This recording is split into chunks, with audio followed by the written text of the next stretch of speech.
I stopped using Spotify.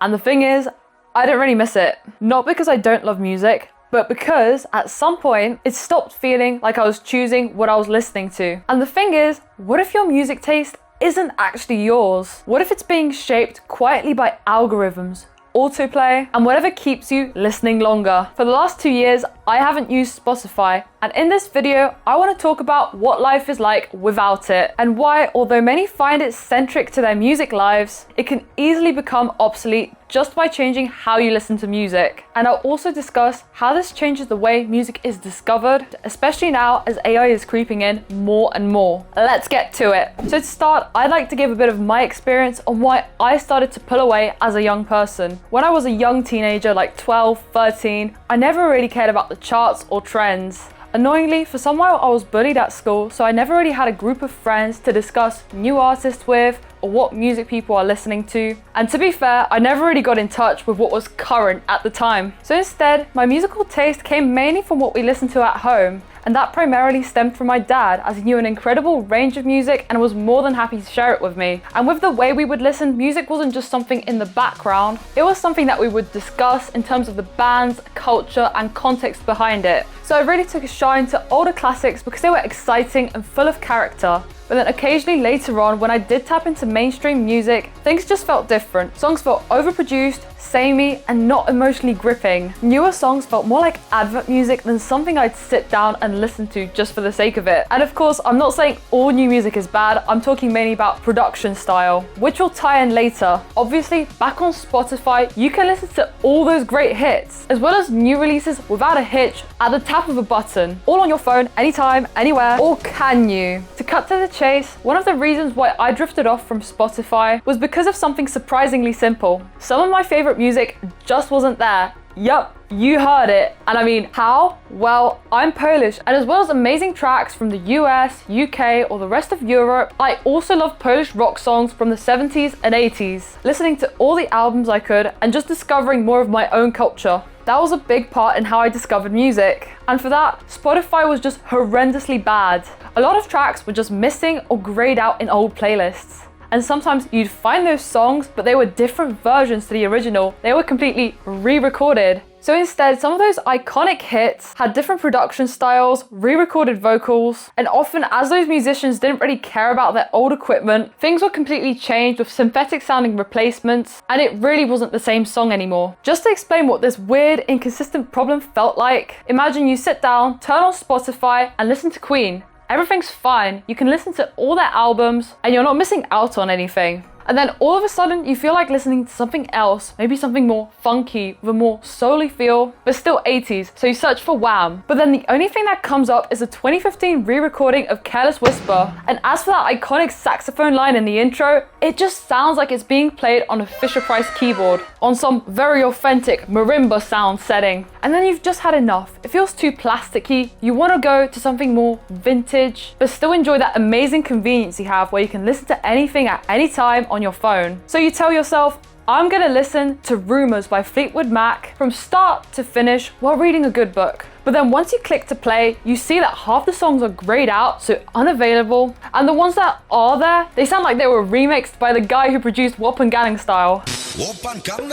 And at that point, things just feel very wrong, or at least they do to someone who's a purist and actually cares about getting something authentic. Of course, such issues are non-existent for iconic songs from the US or the UK, but it proves that Spotify genuinely doesn't have everything as many claim it does. And it's also something that people really don't talk about enough. Spotify gives the illusion of having everything, but it doesn't. It's not a complete archive, it's a curated library. And that difference matters much more than you'd think. Then drawing on another problem that more people have with Spotify is the algorithm. It's something that works below the surface, but certainly impacts how you listen to music. So from what it seems, when you turn on the app, it seems like you have freedom, infinite music, infinite discovery, but in reality, it slowly categorizes you and your preferences and spits out what it thinks it will like at you.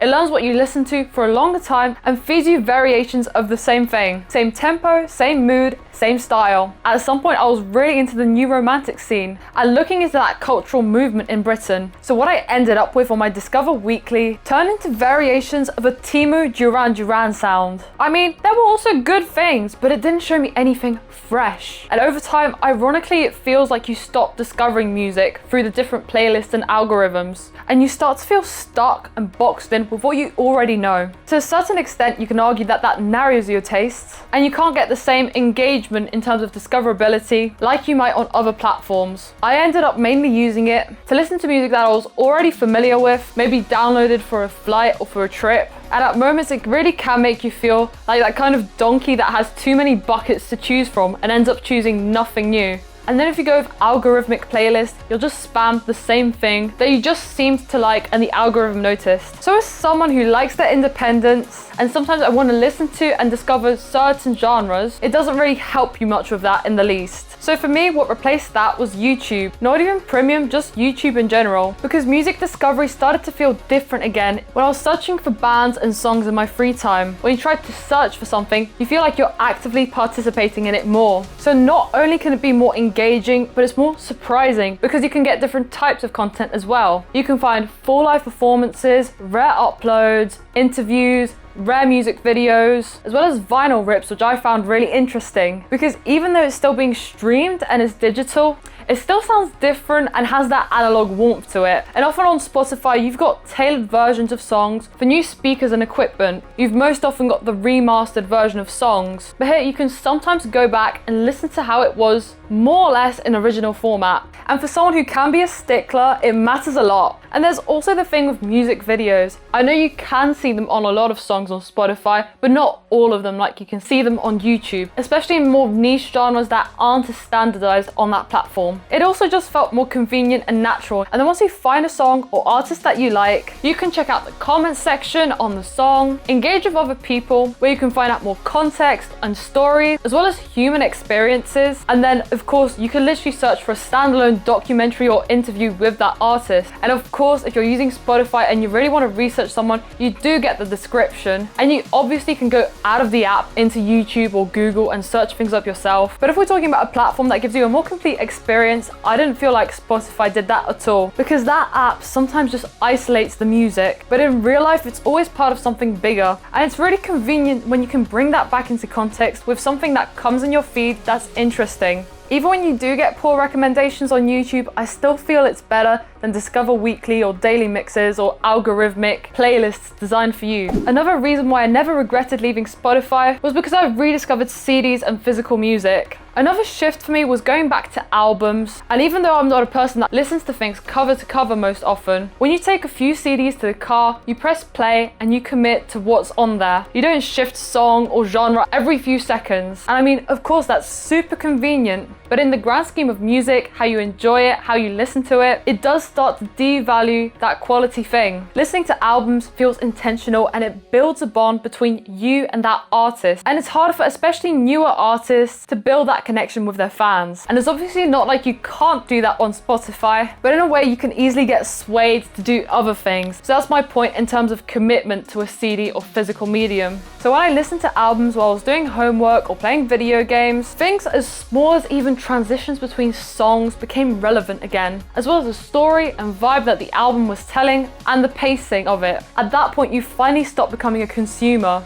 And when you actually start collecting physical medium, that changes your relationship with the music even more. You actually own something physical in your hands, and people underestimate the value of that, especially when you can flick through the lyrics or look at a glossy big vinyl cover. And honestly, considering that a Spotify subscription is about $150 per year, with that money you could buy 15 CDs on which you'll have at least 150 tracks. And I'm not promising that every single one is going to be good, but in the end, it's actually something that you own, something that you can resell if you really don't like it. And because you specifically bought that album for yourself, it attaches more value to what you're listening to. Unfortunately, due to psychology, people take freebies for granted. Even though you are paying a $150 subscription, listening to an individual song or album even is irrelevant to the artist or even Spotify in the grand scheme of volume that's actually listened to on that platform. And the thing is, on another note with CDs, I'm not saying vinyl, is that you can get them super duper cheap, some of them in charity shops for mere pittance. So if you swap Spotify for dedicating a month to 2 or 3 albums, you actually digest and appreciate way more music. Then there's discovering music without a specific feed like playlists. As I touched on earlier, sometimes if I wanted to discover a specific genre like Italo disco or British synth pop,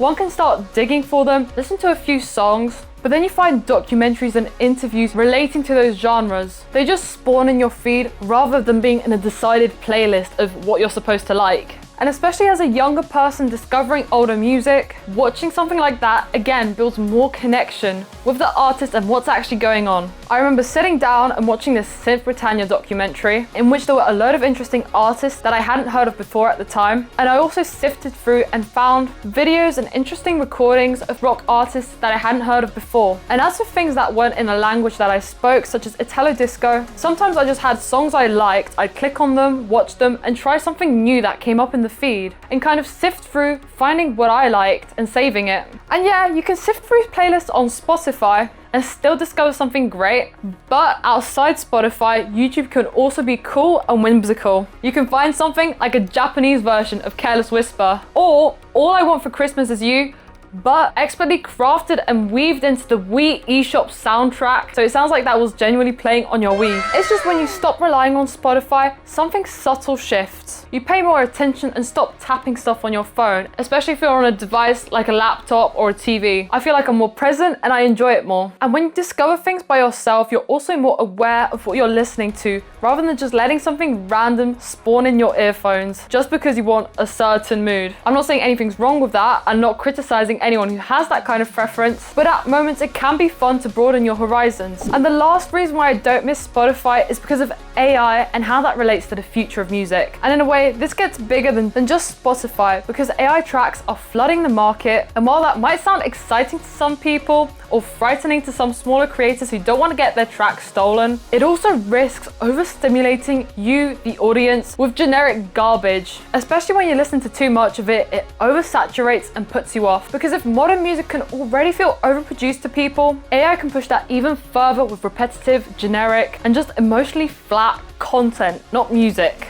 At the same time, it raises real questions about real artists. Music is more than just a consumer product. It's something that a real person or even people put their creativity, effort, and often express their emotions through. And it's really uncomfortable to put that on the same level as something that was just spawned out of Suno or any other AI generated music page on the internet. Even financially, especially music streaming platforms, with the low amount that artists are earning per streams, is not treating that music like it's something made by a professional, dedicated human being. At least if someone works in a fast food restaurant, they're going to be paid a minimum per hour. But if someone spends hundreds of hours composing, recording, and releasing an album and gets few streams, they get nothing for it. And that's something ethical people could question. Especially with how the algorithm works, it's genuinely treated like a disposable product. Your music gets judged instantly by how people engage with it, whether they skip it or just don't stick around till the end. So in the end, someone composing using AI, spamming 1-minute tracks to the internet that are possibly stolen from real creators, and there's no available way to filter human work from AI work because of the volume that's being put into the system. And honestly, you could think today about how legendary albums from the past might fare if they were released today in the exact same form. Think of Dire Straits' Brothers in Arms or Love Over Gold. Not only thinking about today's trends, but more so about how the algorithm selects songs that are good and have that engagement and retention and has the numbers that make it think that a track is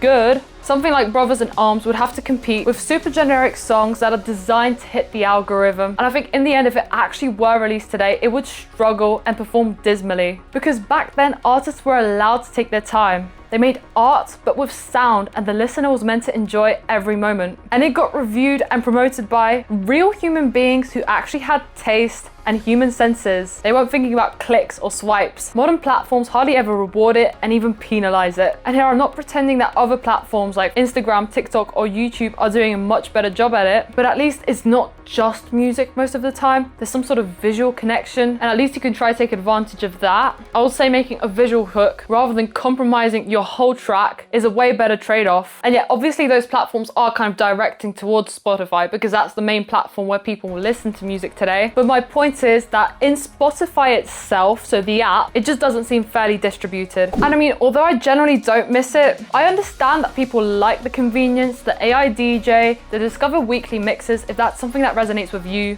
or you just like downloading songs on your phone to make it quick and easy on a flight or a trip to listen to. And of course that really matters. I'm not trying to say that Spotify is bad and you should never use it. It's just about noticing what it changes. And rather than telling everyone to cancel their subscription, as I said earlier, it's about encouraging others to broaden their horizons. And I mean, to conclude, everybody does have their preferences, and I'm not trying to change that. But these at least were my reasons why I don't regret leaving the platform. And I don't think I'll be coming back to it anytime soon, unless I get a free month on it just to check out what's going on. But my question to you is, do you think that you choose the music that you listen to, or feel that actually it's chosen for you? Ultimately, whatever medium or platform you're using changes the way you listen to music. And for me, stepping away didn't make music necessarily less convenient, it made it more meaningful and fit with what I liked better. But then again, this is all just food for thought, and you do what you think is best for you. If you enjoyed the video, be sure to leave a like and subscribe if you want more discussions like this, as well as musical covers too. As always, I'd love to know your thoughts and your experience in the comments below, and I try to answer the ones I can, so let's discuss below. Thanks for watching, and I'll see you in the next one.